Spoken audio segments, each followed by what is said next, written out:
Nah, jadi selain bearing puli sekondari yang kena, bearing rasio juga ikut kena ya teman-teman. Ketika saya putar itu timbul suara kasar.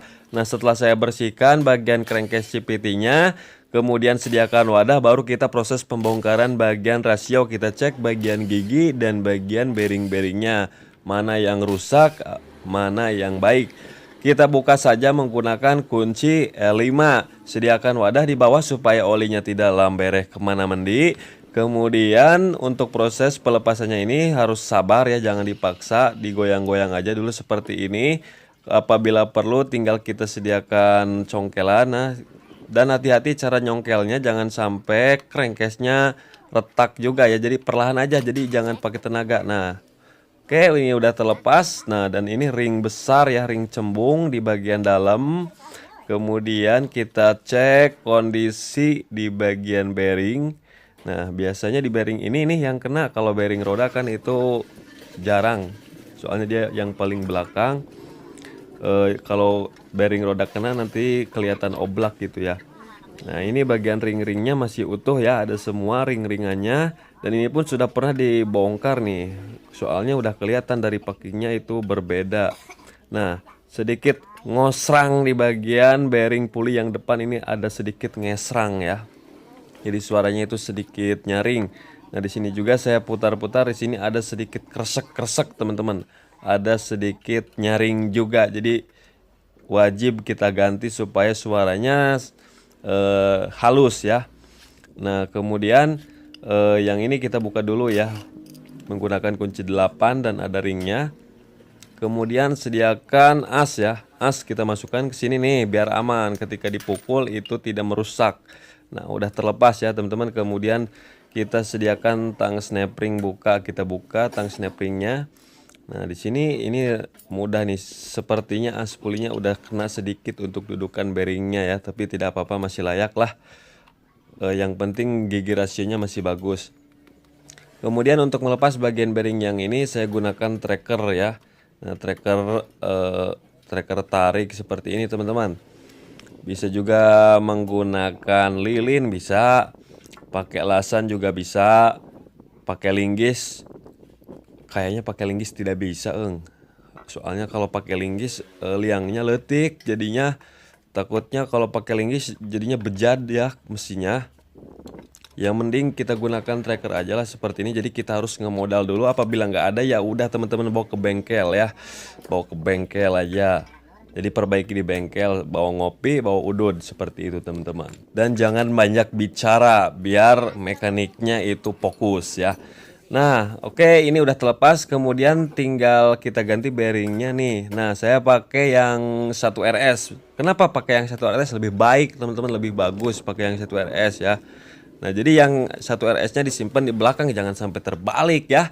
Kalau terbalik sangat berbahaya sekali. Nah, jadi yang 1RS-nya ini menghadap ke belakang ya, ke bagian puli teman-teman. Nah, ini udah mantap.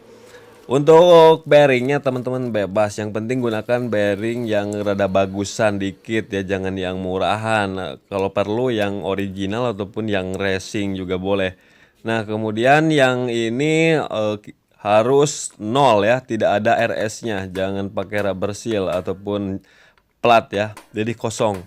Jadi kiri kanannya plong, jadi supaya kemasukan oli. Kemudian tinggal kita pukul bagian luarnya ya, jangan tengahnya. Kalau misalkan kita pukul ataupun dagor bagian tengahnya, nantinya rusak lagi si bearingnya ya. Jadi kita pukul pinggirnya dan usahakan harus lurus, jangan sampai miring ya. Supaya saat menggedornya itu lebih mudah tuh, jadinya gampang masuk. Nah, oke. Kemudian cara pemasangan bagian gigi rasionya. Nah, ini ring yang cembung di bagian dalam dan harus sesuai dengan posisi semula, jangan dibolak-balik dulu ya. Jangan dibolak-balik, harus sesuai dengan posisinya karena ini motor tidak nangis ya. Nah, kalau misalkan terbalik bisa jadi nangis seperti itu teman-teman. Nah, kalau cara yang ini salah nih. Jangan sampai seperti ini. Ini cara salah dulu ya, saya praktekkan. Nah, jadi yang benar seperti ini, yang cembung di dalam. Nah, kita masukkan seperti itu teman-teman. Kemudian untuk cara perakitannya, kita pasangkan dulu gigi counter ataupun counter subnya dulu ya. Setelah itu pasang ring cembung yang kerucutnya di dalam ya. Kemudian pasang gigi final driven. Nah, seperti ini. Kemudian baru kita pasang ring nih, ring yang cembung di dalam ya. Nah, di dalam yang tipis ya. Nah, lihat nih seperti itu. Kemudian ring yang rata ataupun datar di luar seperti itu. Kemudian baru kita pasang bagian aspulinya. Untuk bearing roda itu masih bagus dan bearing bambunya masih bagus juga ya. Kemudian sediakan pipa ataupun kunci tes seperti ini, kita pukul bearingnya bagian pinggirnya ya. Jangan dipukul asnya. Nantinya rusak sama aja ya, harus dipukul pinggirnya seperti ini sampai masuk. Setelah masuk seperti ini tinggal kita pasang ring dan baut ya, kencangkan langsung menggunakan kunci 8 secukupnya saja, nggak perlu kekencangan, nantinya selek teman-teman. Nah kita putar, ini lancar, tidak ada suara ngesrang lagi ya.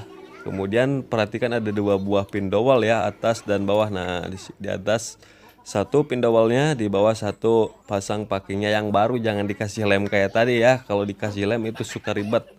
Jangan dikasih lem ya, gak perlu dikasih lem. Kemudian langsung kita pasang sambil kita putar-putar asnya, baru kita bisa mendorongnya. Nah udah masuk, perhatikan bautnya ada yang beda 1, 2 ya, ada yang lebih panjang itu di bagian pin dowel ataupun di bagian bos, yang lainnya itu pada pendek-pendek. Kemudian tinggal kita kencangkan saja langsung ya teman-teman. Kencangkannya manual aja ya. Kalau pakai impact itu jangan langsung kencang. Yang penting jadi masuk dulu, nanti proses pengencangannya manual ataupun pakai kunci torsi teman-teman ya. Nah setelah masuk semua tinggal kita torsi pakai piling, pakai tangan ya. Kencangkan secara rata dan menyilang seperti ini sampai permukaan benar-benar rata, tidak ada yang terganjal seperti itu, biar tidak terjadi kebocoran. Kita langsung masukkan olinya ya teman-teman, dari atas masukinya ya, kalau motor Honda dari pinggir seperti itu teman-teman. Nah oke, udah masuk, tinggal kita cek. Coba dengerin ini. Suaranya sama 100% dari video pertama dan video terakhir, beda kan suaranya. Nah jadi seperti itulah teman-teman tutorialnya ya. Mudah-mudahan video ini bermanfaat.